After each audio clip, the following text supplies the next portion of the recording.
In the Talmud, in Treatise Sanhedrin, an extensive passage describes the right of the Pharisee to kill anyone, just as long as he did so indirectly.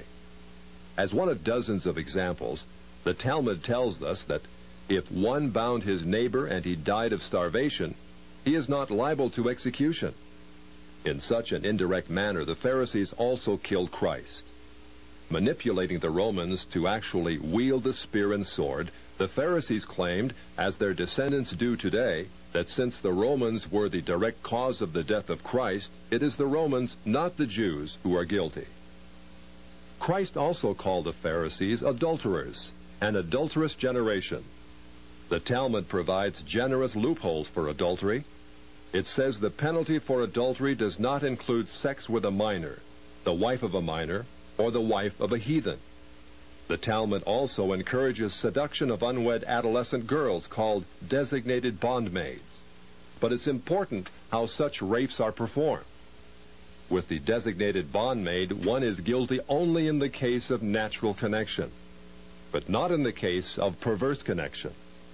The Pharisees reasoned that rape in a perverted manner is outside the jurisdiction of the law.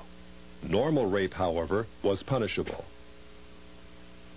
In Babylon, sexual perversion of every kind had been a way of life for millenniums. The Pharisees were deeply influenced by such practices.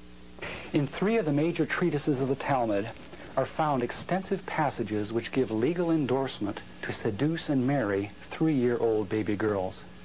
In fact, many of the greatest rabbis of the Talmud, including Simeon ben Yochai, upheld this privilege.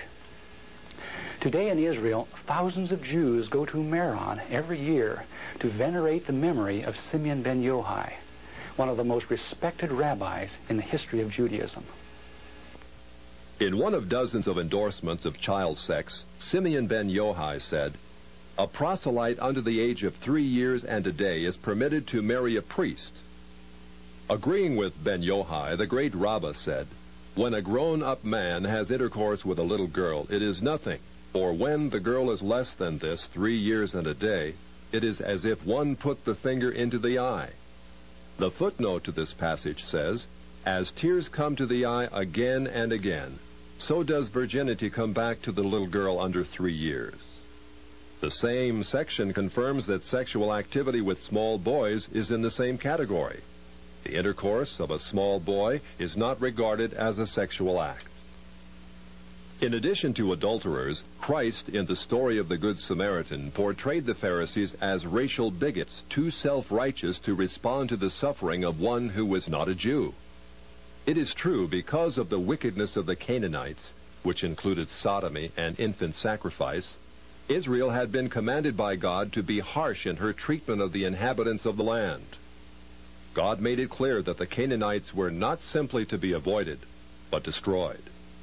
By the time of the New Testament, this method of preserving God's kingdom by separation and the sword had become obsolete. God no longer made a racial difference between men. But the Pharisees were unfazed by God's new agenda. The Talmud was finally written down nearly 5 centuries after Christ, yet its critical, even homicidal attitudes toward Gentiles might have been lifted out of the book of Joshua.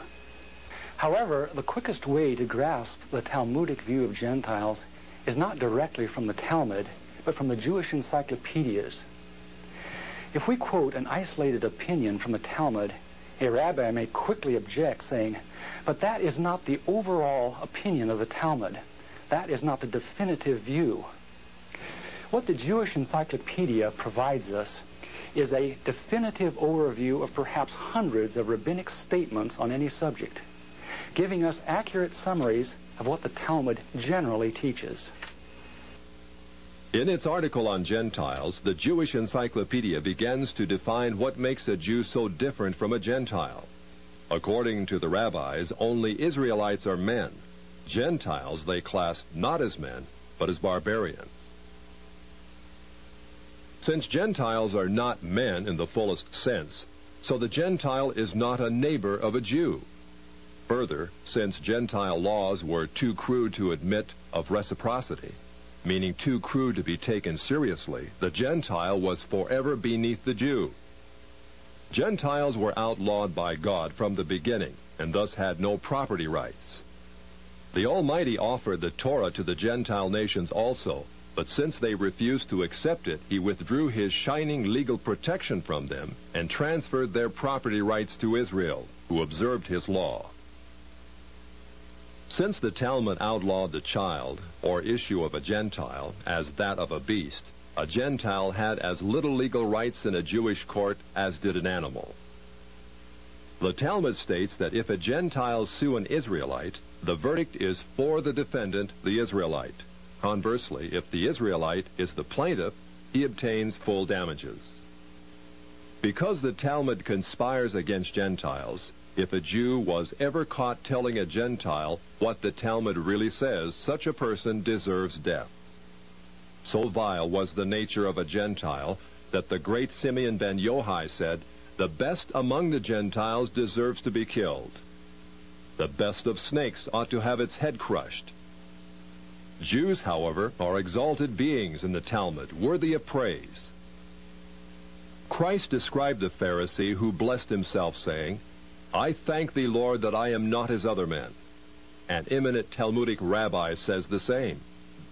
"Blessed be thou, who hast not made me a goy," or Gentile. There is a special antagonism between the Talmud and Jesus. The Talmud attacks him everywhere it can, even his mother. Mary, the Talmud says, was a whore who mated with carpenters. She who was the descendant of princes and governors played the harlot with carpenters. It naturally followed that the scribes declared Christ to be a bastard. In its article on Jesus, the Jewish Encyclopedia says that Jewish writings defame Christ. It is the tendency of all these sources to belittle the person of Jesus by ascribing to him illegitimate birth, magic, and a shameful death. Jesus, according to this article, was considered one of the three worst enemies of Judaism who came to an ignoble end. The Talmud says they subjected him to 4 deaths: stoning, burning, decapitation, and strangling. The Talmud also says he is now in hell, punished with boiling hot excrement. What is Christ's advice as he speaks to us out of hell? The Jewish Encyclopedia quotes Jesus as telling us above all to bless the Jews. He says, "Further their well-being. Do nothing to their detriment.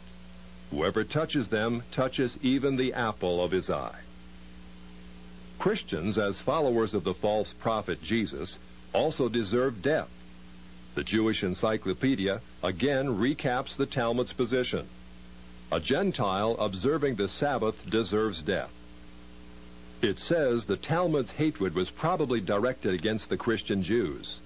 These Judeo-Christians, evasively called min, minute, or minim, were considered by the rabbis to be the most dangerous form of heretics of ancient times. The New Testament Gospels were writings which the rabbis considered more dangerous to the unity of Judaism than those of the pagans.